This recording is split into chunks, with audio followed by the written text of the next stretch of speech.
నేను పట్టిన దానికి 3 కాళ్ళు అంటారు, నేను పట్టిన కుందేలకు 3 కాళ్ళు అంటారు. వీళ్ళని ఎవరు ఏమంటుందంటే బైబిల్ పనికి మాలినోళ్ళు అంటుంది బైబిల్. ఒక్కొక్క ఇంట్లో ఒక్కొక్కడు ఉంటాడు. భర్తే కానివ్వండి, పిల్లలే కానివ్వండి, కుమార్తె కానివ్వండి, బుద్ధి లేని వాళ్ళు ఉంటారు. వాళ్ళని బట్టి నువ్వు చెల్లించిపోకూడదు, వాళ్ళని బట్టి నువ్వు కంగారు పడిపోకూడదు. వాళ్ళు అంతే అలాగే అంటావు నువ్వు. కానీ వాళ్ళను కూడా దేవుడు మార్చగలుగుతాడు, వాళ్ళ పరిస్థితిని కూడా దేవుడు మార్చగలుగుతాడు, వాళ్ళ స్థితిగతులు కూడా దేవుడు మార్చగలుగుతాడు, వాళ్ళ హృదయాలను కూడా దేవుడు మార్చగలుగుతాడు. అంతే అన్నా అతను, అంతే అన్నా ఎంత చెప్పినా వినడన్నా, అతని మైండ్ అంతే అన్నా నువ్వు అంటావు, ఏడుస్తుంటావు ఒక్కొక్కసారి. కానీ నువ్వు మాట మీద నిలబడ్డం నేర్చుకో, నువ్వు పౌరుషం కలిగి నిలబడ్డం నేర్చుకో, నువ్వు మాట మీద నిలబడ్డం నేర్చుకో, నువ్వు ఒక నిర్ణయం మీద, నువ్వు తీసుకున్న నిర్ణయం మీద నువ్వు నిలబడ్డం నేర్చుకో.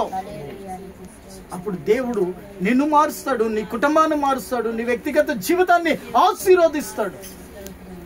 ఇది ఇవాళ మ్యారేజ్ డే సందర్భంగా మా జీవితాలను మీ ముందు పెట్టాను. అక్క తీసుకున్న నిర్ణయము, నేను తీసుకున్న నిర్ణయము మీరు కళ్ళారా చూస్తూ చెవులారా విన్నారు.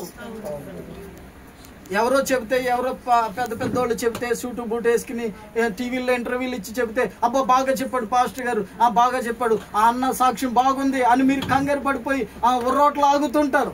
కానీ గుడిసెలో కూర్చోబెట్టి చెబుతుంటే మీకు ఎక్కట్లా, గుడిసెలో కూర్చోబెట్టి చెప్తుంటే మీకు కళ్ళ కట్టినట్టు చెబుతుంటే మీకు ఎక్కట్లా.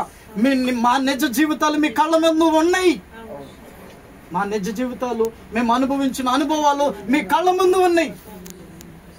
ఇంకా నువ్వు మారకపోతే, ఇంకా నువ్వు మాట వినకపోతే నిన్ను బైబిల్ ఏమంటుందో తెలుసా?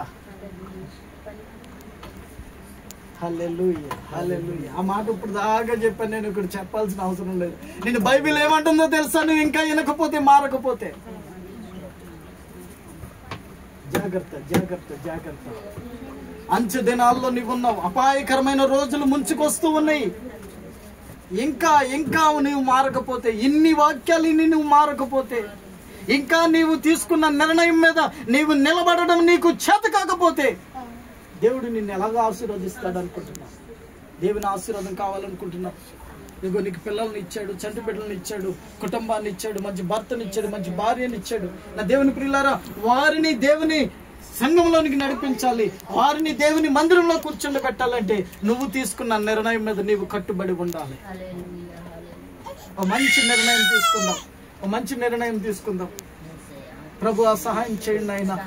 మేము తీసుకున్న నిర్ణయాల మీద, మేము తీసుకున్న తీర్మానం మీద మేము నిలబడే కృప మాకు దయచేయండి ఆయన అని ప్రార్థన చేసుకుందాం. అందరూ కూడా మీ చేయి పైకెత్తి ప్రార్థన చేసుకుందాం. ఎవరైతే కరెక్ట్ నిర్ణయం తీసుకుంటారో ఈ రోజు నుంచి, ఇదిగో ప్రతి వారం సన్నిధికి మానకూడదని నిర్ణయం తీసుకుంటున్నావా? లేకపోతే నేను ఒక తీర్మానం చేసుకున్నాను కానీ అది మర్చిపోయి బతుకుతున్నానని ఒక తీర్మానం చేసుకుంటున్నావా? దేవుడు చేసిన మేలు మర్చిపోతున్నానని అనుకుంటున్నావా? ఒక తీర్మానం నువ్వు చేసుకో, తీర్మానం, మంచి తీర్మానం చేసుకో. దేవుడు చేసిన మేలు, ప్రతి మేలును నువ్వు గుర్తుపెట్టుకోవాలి, ప్రతి మేలును గుర్తుపెట్టుకోవాలి. నీ మంచి తీర్మానం చేసుకో, నీ చేయి పైకెత్తి తీర్మానం చేసుకో. సిగ్గుపడకు. దేవుడు నీకు సహాయం చేయాలని ఆశపడుతూ ఉన్నాడు. నీవు తీసుకున్న తీర్మానం మీద నువ్వు నిలబడలేకపోతే, చేసిన మేలు నువ్వు మర్చిపోతే బైబిల్ ఏమంటుందో తెలుసా?